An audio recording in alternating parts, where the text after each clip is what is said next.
Hi guys! Ngayon gagawa ko ng Okoy request ni Miss Fashionista 31. Ito na sis!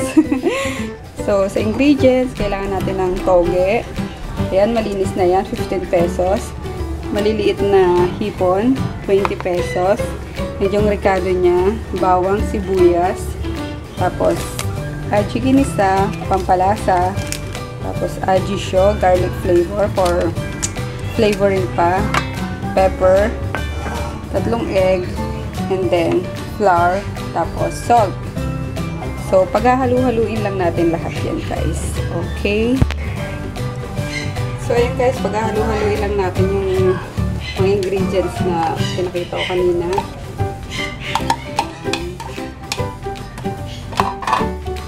Yung sibuyas at bawang.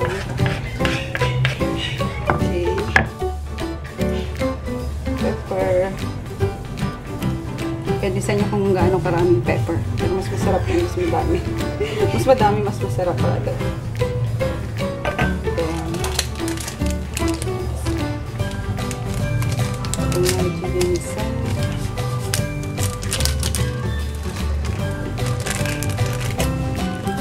Konti nito.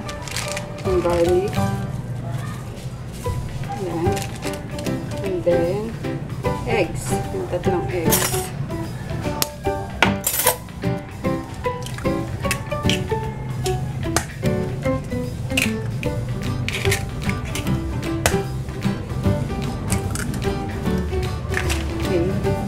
Then, haluin natin.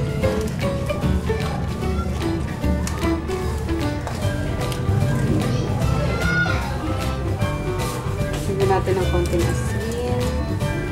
And then, yung flour na. Ayan. Tansya-tansya lang guys. Walang exact measurement. Tansya lang natin. Ayan na muna. Para pang paano lang. Pampakapit lang. Binding ingredients lang yung flour.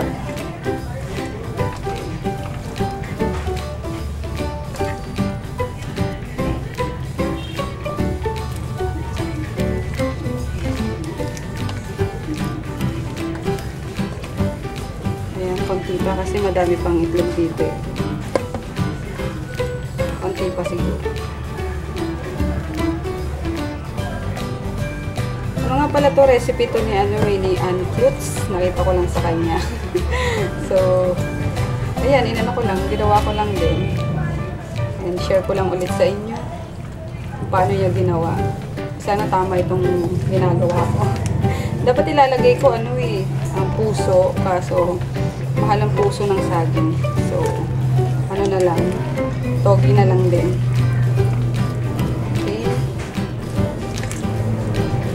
Ready to fry na siya.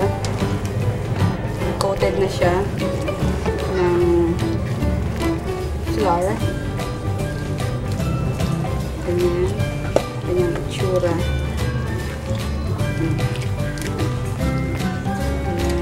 Ready to fry na siya guys. I-fry na lang natin siya. Pwede nyo rin lagyan ng ibang gulay tulad ng carrots para sa mga kids nyo. Hindi mahilig sa veggies. Okay, let's fry it. So yan guys, piprituhin na lang natin yung prito lang tayo ng okay mixture. Yan. Mainit na mantika. Ganyan lang. Itagan natin para medyo malaki-laki na. Okay. And antay lang natin siya mag-brown. Tapos, i-flip.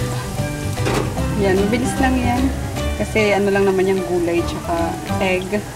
Kaya, huwag nyong pababayaan. Kasi, mabilis siyang masunog. Again, sorry sa background. Kasi, nanonood yung kapatid mo ng singing bee. Yan. Yan. After 2 minutes, i-flip na natin siya. Pag may nakita na kayong ganyan, brown sa gilid niya, pwede nyo nang i-flip. Yan. And another 1 minute na lang para maluto yung side. After about a minute, ayan na siya guys. So, diba? Toasted na. And that's it. Drain natin siya sa paper towel para ma-absorb yung excess oil. And then, there you have it. Here's the finished product. And, gumawa rin ako ng sausawan niya. Suka na may sibuyas, bawang, at sili. Yan. Enjoy!